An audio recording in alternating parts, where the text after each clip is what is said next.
Bonjour les amis et bienvenue sur Dragon Street Photographie. Je suis David, photographe de nature, voyage et paysage, et aujourd'hui je vous propose de voir les nouveautés de la Nik Collection 7.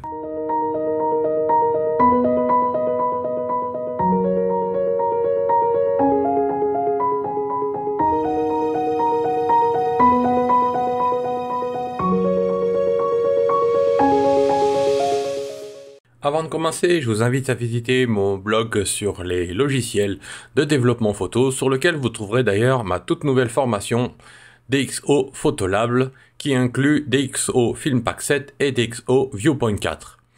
Et comme nous allons parler de la Nik Collection 7, vous pouvez visiter mon article sur le sujet, la Nik Collection 7 et toutes ses nouveautés en détail. Je vous invite aussi à visiter mon blog de nature voyage et ses articles, ainsi que mes galeries en ligne sur dragonstreetphotographie.com. Sans plus attendre, passons aux nouveautés de la Nik Collection 7. Avant de rentrer dans les détails de la Nik Collection 7, je vous propose de faire un petit tour sur le site Nik Collection et de voir qu'en fait nous avons maintenant 7 plugins et dont le 8e a été abandonné puisque Nik Perspective était directement en fait un doublon avec DxO Viewpoint qui lui-même est plus puissant. Donc dans ces 7 plugins, nous avons SilverFX qui est le roi du noir et blanc, vraiment excellent. Et Nik Color FX pour le créativité en termes de couleur et de tonalité et de contraste. Nik Analog Effect qui est fait pour les films argentiques et les effets vintage. Viveza plus dans la correction de couleurs et des tons. HDRFX qui est capable de créer des images à plate dynamique élevée en utilisant plusieurs images ou une seule image avec un rendu des plus naturels, ainsi que Nik Define qui est pour corriger le bruit, et le dernier qui se subdivise finalement en 2 plugins qui est Nik Sharpener où on a le renforcement des détails d'entrée et de sortie. Voilà, plongeons maintenant dans les nouveautés de cette Nik Collection.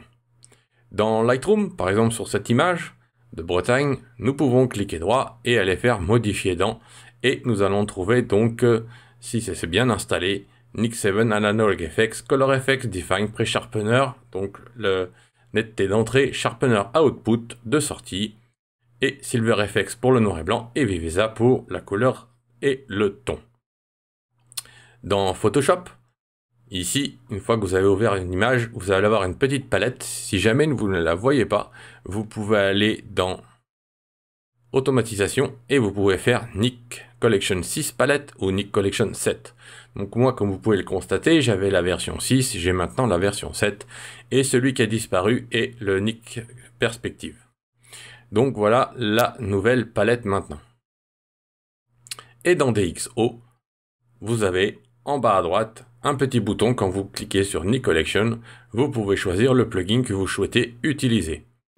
Voilà, et le plugin, la suite de plugins fonctionne aussi dans Affinity Photo, mais je ne pourrai pas vous le présenter puisque je n'utilise pas ce logiciel. Mais sachez que la Nik Collection fonctionne dans Affinity Photo. Rentrons dans les détails un petit peu plus précisément.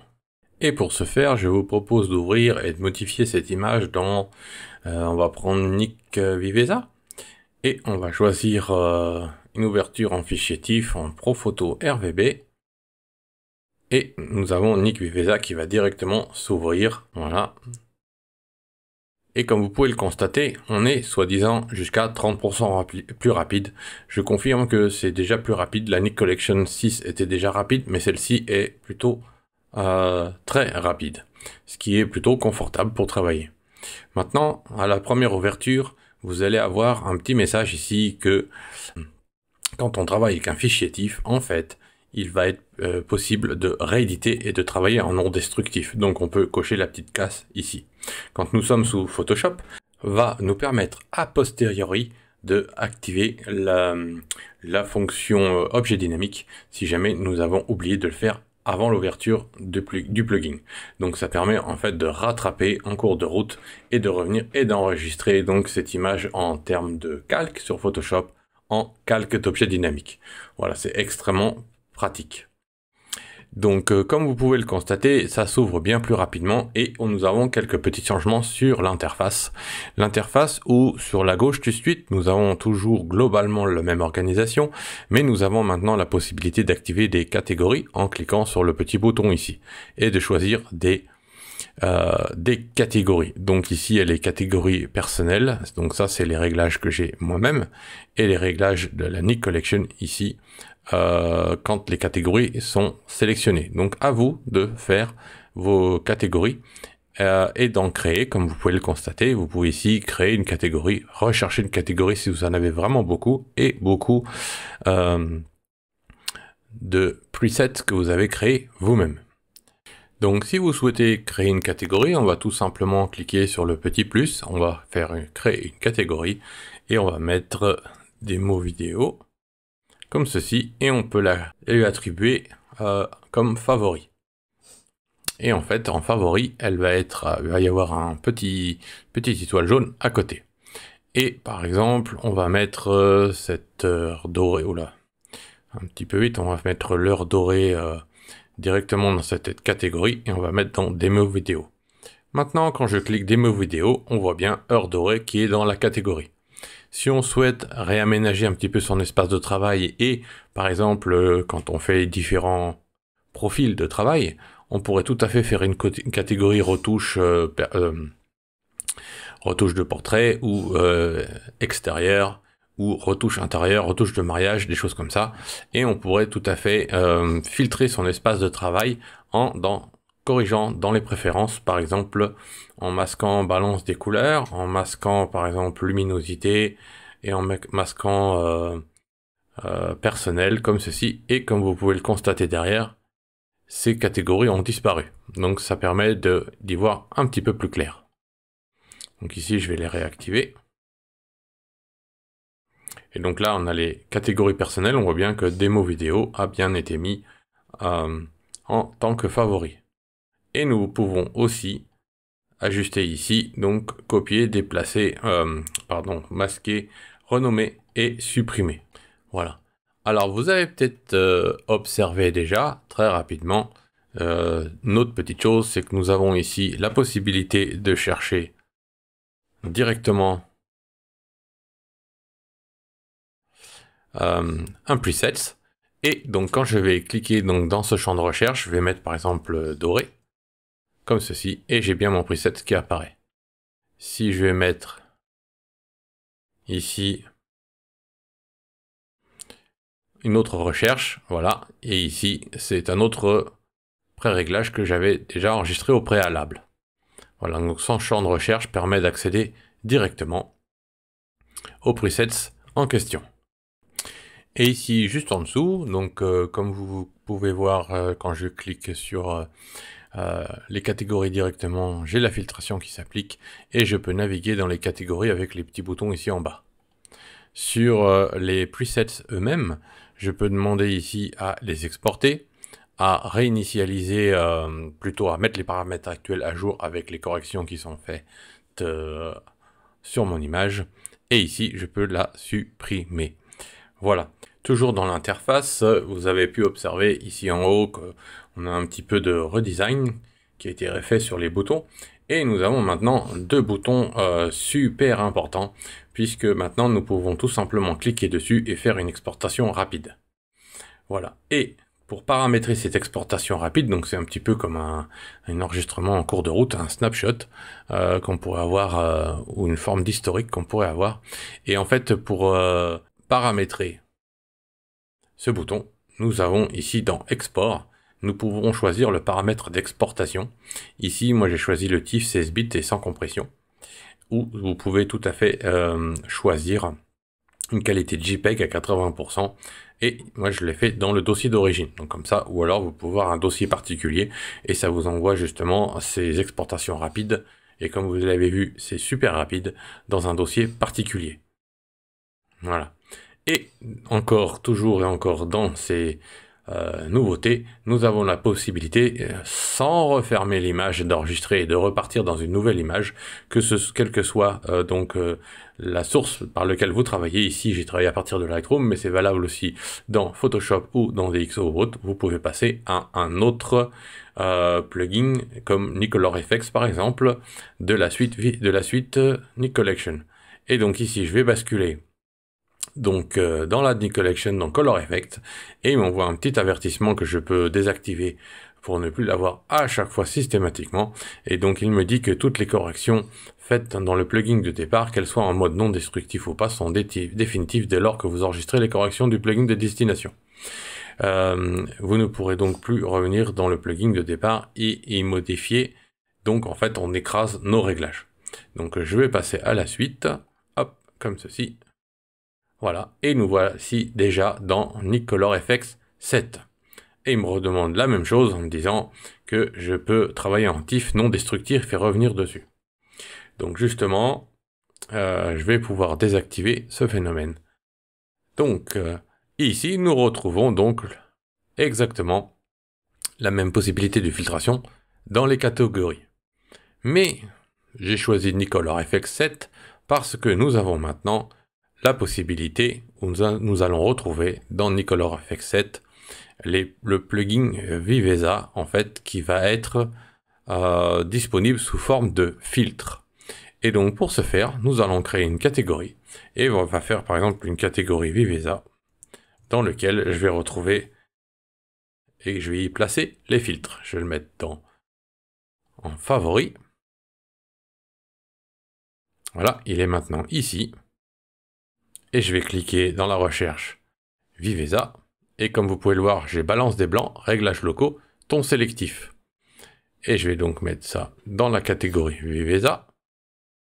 Voilà, un petit exercice pratique de démonstration. Comme ceci, je ressors de là-dedans et je clique Viveza et j'ai maintenant mon Viveza qui est prêt et disponible dans Nicolor FX. Ça peut justement éviter d'avoir à écraser quand on saute d'un plugin à un autre ces réglages. Nous allons voir que dans Photoshop c'est un petit peu différent. Et ici donc je vais rajouter une correction de la balance des blancs et en l'occurrence de la température. Et donc je vais prendre le ciel blanc, voilà. Je dois avoir une balance qui est pas mal du tout. Donc je vais la modifier un petit peu par le curseur comme ceci. Donc j'ai un petit temps de latence parce qu'avec la vidéo, il y a un petit peu de lagging. Voilà, on va refroidir un petit peu l'image comme ceci. On va faire avant-après. Voilà, un tout petit peu plus froide. Même un petit peu beaucoup froide, mais ça sera peut-être plus visible à la vidéo. On va même faire encore un peu plus. Voilà, on va mettre 19. Comme ça, on a un bel effet bleuté. Donc nous pouvons ici régler l'opacité, jusque-là pas trop de changements. Là où il y a un changement majeur et qui va être très intéressant, c'est sur l'effet U-Point. Et sur les U-Point, maintenant, si je prends l'U-Point et que je le place comme ceci, en fait, mon filtre ne va s'appliquer que sur mon U-Point. Et vous avez peut-être pu observer que maintenant nous avons 4 petits points autour du cercle. Donc comme d'habitude, nous pouvons plus ou moins agrandir la zone de travail. Donc on peut aussi le faire à travers le petit curseur ici. Mais ce qui a fortement changé, donc on retrouve aussi luminance, chrominance, etc. Pour visualiser le masque qui a été fait. Donc on peut directement ici travailler aussi dessus.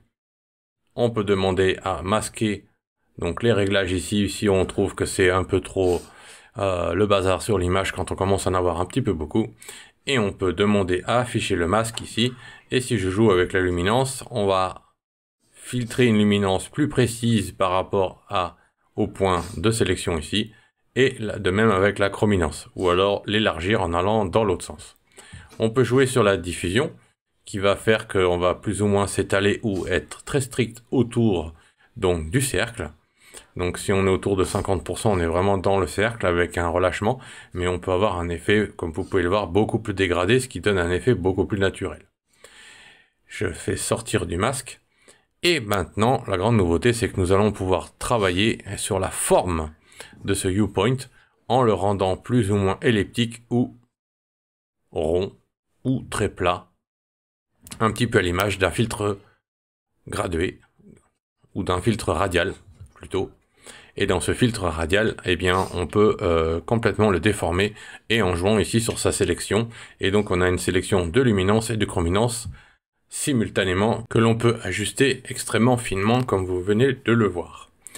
Donc, maintenant, si vous souhaitez justement exactement faire l'inverse, et que vous souhaitez une application générale et le supprimer à un endroit, comme vous pouvez le voir, on n'a plus de viewpoint positif ou négatif comme nous avions avant. Eh bien, en fait, vous avez deux possibilités. Soit vous activez une zone et puis on inverse le masque. Donc ici, le masque il s'applique partout. On vient de l'inverser avec le bouton ici d'inversion. Voilà. Il s'inverse, il s'applique partout, sauf sur la zone du viewpoint. Donc en fait, nous avons ici un point de contrôle négatif dans cette zone. Ou alors, donc là je vais le supprimer, voilà. Alors la deuxième façon de faire va être d'appuyer et de maintenir la touche option enfoncée quand je vais cliquer sur le viewpoint et que je vais aller le placer. Et comme vous pouvez voir, j'ai un petit moins dessus. Et donc je vais cliquer sur la zone sur laquelle je veux un viewpoint négatif. Voilà, donc ça c'est une façon plus directe. Et voilà, j'ai mis mon viewpoint dans mon ciel. Voilà, donc vous avez toujours, malgré que l'interface soit simplifiée, toujours un viewpoint positif ou négatif. Dans les améliorations encore de cette zone, c'est que je peux placer un viewpoint dans cette zone, et ici, il a été automatiquement, il a sélectionné la luminance et la chrominance, en fait, si je clique sur mon masque, voilà, à partir du point, ici. Maintenant, si je souhaite prélever une zone ailleurs, mais qu'il s'applique dans cette zone-là, mais avoir une zone de prélèvement à distance, je peux prendre justement la petite pipette de couleur, la petite pipette ici de sélection que je vais pouvoir activer. Maintenant, quand elle est activée, elle est à côté de mon point. Donc c'est ici, comme je le disais tout à l'heure, qui sert de point de prélèvement. Mais je peux aller par exemple choisir une autre zone. Et comme vous pouvez le constater, selon ce que je vais prendre comme zone, je vais avoir une réaction différente dans mon viewpoint, donc la zone de correction. Voilà, donc je peux m'amuser à aller prendre cette zone-là, par exemple. Et donc, bien évidemment, comme la zone de prélèvement est différente, je vais avoir une réaction différente dans mes corrections, dans mon viewpoint. Voilà, donc ça peut permettre quantité de choses. Une foule de réglages. Alors, je vais supprimer mon viewpoint. Et bien évidemment, nous allons retrouver ceci. Voilà, on va le faire à travers la ligne de contrôle maintenant, que vous connaissez aussi, et la ligne de contrôle présente les mêmes options, avec la même possibilité d'utiliser la petite pipette. Donc ça, c'est quasiment comme ça l'était auparavant. Mais, on a la même possibilité aussi, avec l'option, le touche option, d'avoir une ligne de contrôle négative. Où auparavant, on inversait le masque. Voilà. Une des nouveautés majeures que nous avons encore dans ces réglages locaux, c'est d'utiliser l'outil polygonal. Donc par exemple, si je veux faire le tour de mon océan ici, ou de mon ciel, voilà, on n'a pas besoin d'être ultra précis. Voilà, hop, on fait le grand tour, comme ceci. Et une fois que nous avons fermé le tour, comme vous pouvez le constater, on a bien une application donc du masque, de la balance des blancs, donc une application du filtre dans l'enceinte à l'intérieur de mon sélection polygonale. Et on peut bien évidemment inverser le processus avec l'inversion de masque. Voilà, ce qui vous permet donc de choisir l'intérieur ou l'extérieur. Exactement le même principe que pour le reste. Et toujours cette petite pipette de prélèvement que vous pouvez sortir de la zone du viewpoint et aller la placer complètement ailleurs. Voilà. Et dans les réglages locaux, la dernière option que nous avons ici, c'est en utilisant les masques de luminance. Et ici, donc, j'ai été sélectionner une zone 6. Et on peut régler ici le dégradé. Donc là, si je clique sur mon masque, voilà, je peux régler les dégradés. Si nécessaire, décaler ma zone, donc dans les hautes lumières ou dans les noirs, et ainsi va pouvoir s'appliquer mon filtre dans la zone sélectionnée, donc pour avoir un rendu hyper naturel. Donc c'est plutôt extrêmement puissant et très intéressant. On va pouvoir faire une foule de choses maintenant. Cela me paraît sans limite. Dans les nouveautés les plus intéressantes, nous avons maintenant aussi un nouveau filtre, ou plutôt une extension du filtre, le filtre TSL. Il va fonctionner un petit peu à l'image donc de la palette TSL de DxO Photolab. Nous avons maintenant donc la petite pipette qui va nous permettre de sélectionner une couleur. Je vais par exemple sélectionner le bleu ici. Et comme vous pouvez le constater ici, on a le bleu qui a été sélectionné sur l'image. Et si je souhaite voir qu'est-ce qui a été sélectionné, je peux m'amuser à jouer ici avec la modification de la teinte. On peut l'élargir. Bien évidemment, si je prends toute la largeur des couleurs, cela sélectionne toute mon image. Et ici, avec ma petite pipette pour sélectionner la zone bleue. Donc je vais réinitialiser le tout. Voilà. Si je prends ma petite pipette pour resélectionner la zone bleue, je peux augmenter la largeur de ma pipette, donc le curseur du rayon. Voilà. Hop. Et comme vous pouvez le voir, ma pipette a zoomé. Donc je vais prendre toujours le bleu ici. Je peux sélectionner un petit peu les dégradés de sortie et décaler un petit peu le canal. Et comme vous pouvez le constater, le canal bleu, comme j'ai sélectionné le bleu, a été sélectionné. Et donc je peux ajuster ici la luminance de mon bleu, un tout petit peu plus clair ou plus sombre, un petit peu plus dramatique. D'ailleurs, on voit que dans la correction de luminance, c'est très intéressant parce qu'on n'a pas de décalage de la teinte. On peut jouer sur l'uniformité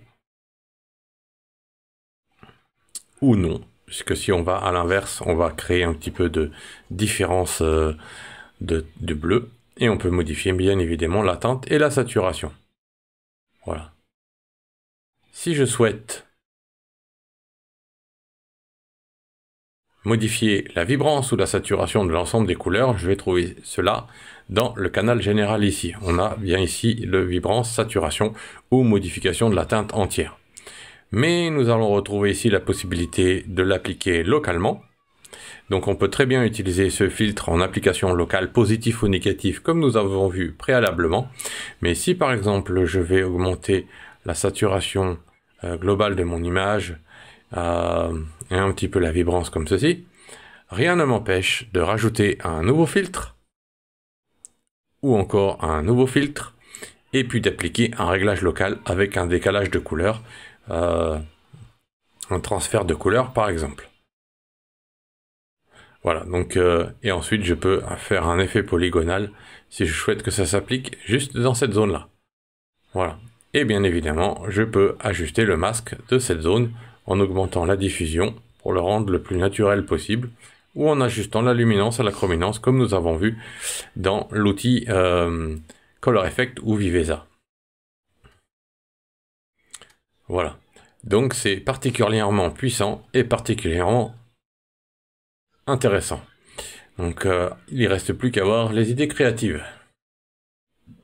Je vous propose maintenant de voir cela dans Photoshop avec les petites particularités que nous avons dans Photoshop. Me voici maintenant avec mon image dans Photoshop et comme vous pouvez le constater, donc j'ai une image en arrière-plan et aucun réglage. Donc maintenant, nous avons 2-3 petites particularités dans Photoshop où nous avons toujours ici notre petite roue dentée pour faire certains réglages. Ici, nous pouvons appliquer un filtre toujours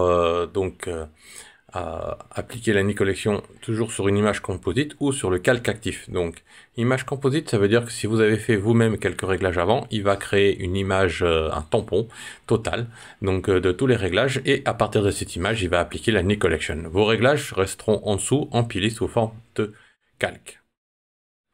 Voilà. Ensuite, donc, si je veux, par exemple, corriger dans Viveza, je clique sur Viveza.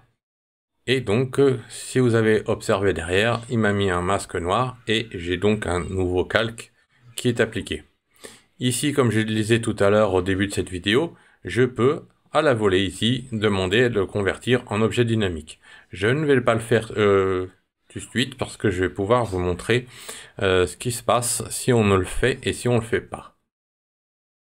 Donc ici, je vais appliquer un effet un peu très jaune. Voilà, on va faire ça comme ceci. Ou peut-être bleu, on va rester dans les bleus, je préfère le bleu. Voilà. Et donc, une fois que le bleu a été corrigé, j'applique mon réglage. Il a été appliqué. Je peux cliquer dans Nik Color Effect. Voilà, et dans Nik Color Effect, on va choisir quelque chose d'un peu plus général. On va peut-être prendre un effet brouillard. Voilà, le type 2. On va en baisser une partie l'opacité, comme ceci. Hop, voilà. On va faire comme ça. Voilà, donc j'ai un peu de brouillard sur mon image. Et donc il m'a fait un nouveau calque. Cela veut dire que quand je procède en cliquant directement comme ça pour ouvrir donc le plugin, à chaque plugin il va me faire un calque. Donc maintenant je peux faire la même chose que ce que je viens de faire là. Donc par exemple en ouvrant Viveza, mais sans avoir à refermer à chaque fois. Donc si je prends mon fameux coucher de soleil, mon fameux jaune tout à l'heure, que je veux plutôt bleu, voilà. Et que maintenant je passe directement en noir et blanc par exemple, en fait il va automatiquement ouvrir et refermer et me faire les calques. Et j'applique. Voilà. Ici donc, en utilisant le bouton passer à chaque fois il va me créer un calque. Donc en faisant comme ceci, c'est un petit peu comme si j'avais un peu une forme d'historique.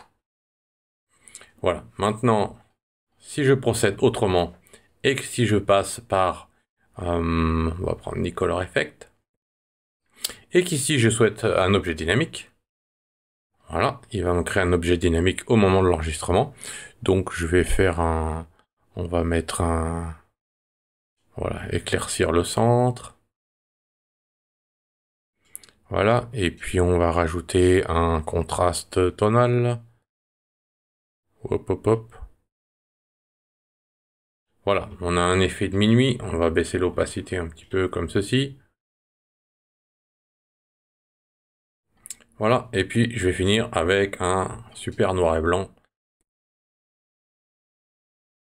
Voilà, et là, cette fois, comme si on regarde derrière, il m'a créé donc l'objet dynamique à l'enregistrement au moment de sauter d'une image à l'autre. Et ici, donc, il m'a réouvert automatiquement, en économisant une quantité de clics, en me disant que c'est un objet dynamique sous lequel Nik Silver FX travaille.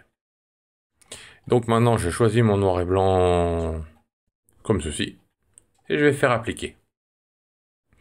Et donc, comme vous pouvez le constater, il m'a appliqué donc les différents plugins sous forme de filtres dynamiques, et je peux les activer ou les désactiver comme si c'était un calque indépendant, mais à travers une activation ou une désactivation ici.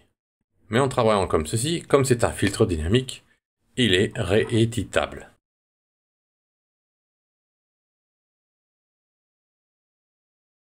Voilà, et ici je retrouve bien mes éditions que j'ai fait préalablement, que je peux éventuellement corriger. Par exemple, si je veux supprimer l'assombrissement au milieu, voilà, je supprime et je réenregistre. Et donc, Nik Color Effect 7 a été mis à jour dans mon filtre dynamique. Et maintenant, je peux enregistrer mon image comme telle. Et si je souhaite réajuster ces corrections, je vais pouvoir le faire à travers mon filtre dynamique. Voilà, ça c'est le côté avantageux d'utiliser la Nik Collection dans Photoshop, grâce en utilisant les filtres dynamiques. Voilà, nous avons enfin fini le tour des nouveautés de cette Nik Collection 7, et je vous donne rendez-vous très bientôt pour de prochaines vidéos sur Dragon 7 Photographie. A très bientôt YouTube!